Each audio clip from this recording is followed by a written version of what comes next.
Hi, I'm Steve Lehto, special correspondent for Civic Center TV. I'm an automotive writer. This is very exciting because today we've gotten access to a car collection that very few people get to see, and one of the highlights of this collection is a car so rare, almost no one will ever see this car in their real life. And the gentleman who got us in here to see the car today is Mark Lieberman. Mark, good to see you again. How are you? Thank you, very good. Okay, tell us about the car that we're looking at today. This is a 1936 Stout Scarab, built by William B. Stout. Okay. And this automobile is only one of 6 to maybe even as many as 9 produced total. Okay, now, who is William Stout? William Stout was an aeronautical pioneer. He developed all kinds of interesting things early in aviation history. For example, the internally supported cantilever wing is his design and his construction. Okay, now, does Stout's aeronautical background play out in any way in this car? It actually does. He wanted to use aviation design in order to make a more efficient automobile. Okay, and so when you look at the Stout Scarab, what kinds of things will you see on it that are reminiscent of, say, an airplane? Well, first, the outer appearance of the vehicle. He wanted to make this car very smooth and aerodynamic. By doing so, and that's why he called it the Scarab, he used the concept of an exoskeleton. This car has steel ribs inside an aluminum coating, aluminum covering with magnesium doors. Okay, and aluminum and magnesium are also materials that we think of from aeronautics, correct? Indeed. Okay, now the Scarab, you said they only built a few of them? Between 6 and 9. Documentation is pretty sketchy from when he was building these automobiles in Dearborn, Michigan. Okay, so since we've never heard of Stout, he didn't build that many cars. Tell me some more about the car company. How did his car company operate? Well, he started out as an engineering laboratory. And interestingly enough, he wanted to build efficient automobiles that were unlike the cars of the time. And by doing so, he felt that he would capture a whole new market. Okay, how did he raise money for his operation? Well, he was an out-of-the-box thinker. Okay.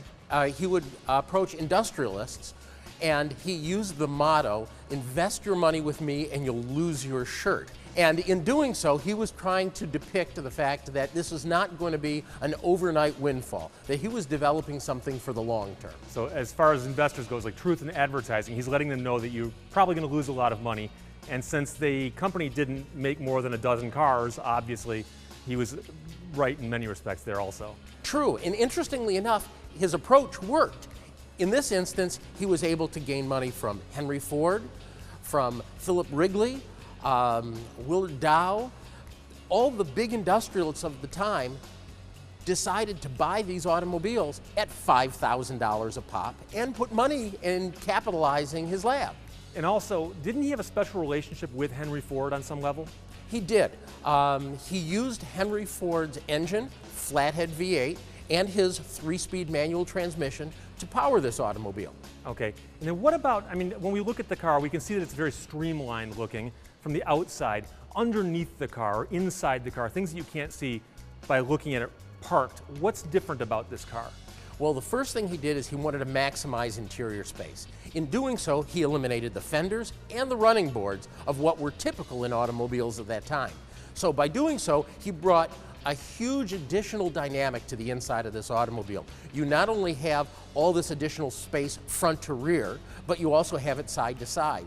And in doing so, he was able to create a rear seat that traverses the entire width of the automobile, a fixed front seat, but then more interestingly, he put 2 independent chairs inside that are actually on skids. You can place them anywhere within the automobile to set up whatever sort of configuration you wanted. So it's kind of like the family minivan, but just decades earlier.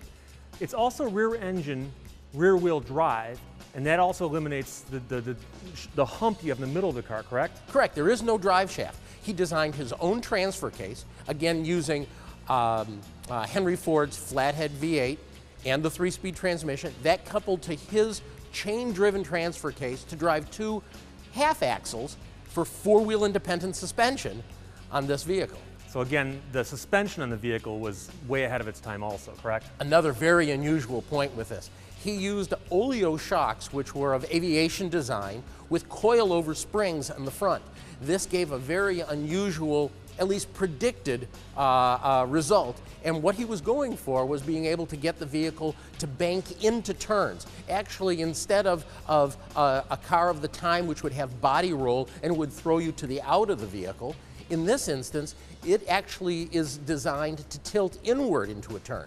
And since the car is so high, or so tall, it would seem that would be a very beneficial thing, because otherwise the car would seem very top-heavy, correct? Indeed. He picked up additional floor space by this type of configuration and by using a tube, a steel tube chassis supporting the lower components of the vehicle.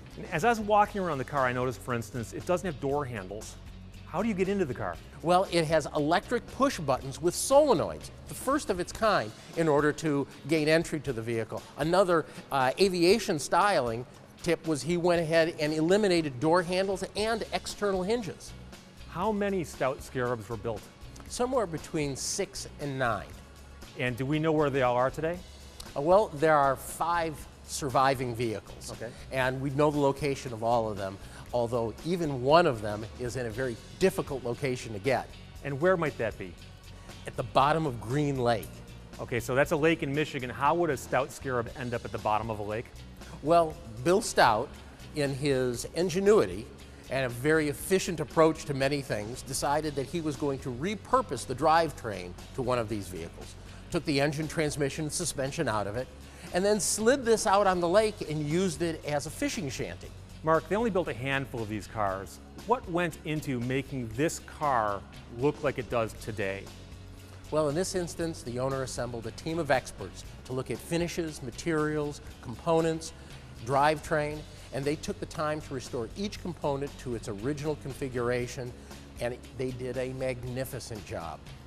Mark Lieberman, thank you very much. If people want to know more information about nostalgic motoring, what would they do? I'm at nostalgicmotoringltd.com. Okay, and if you want more information about the things I've written, Lehto'sLaw.com. I'm Steve Lehto on special assignment for Civic Center Television.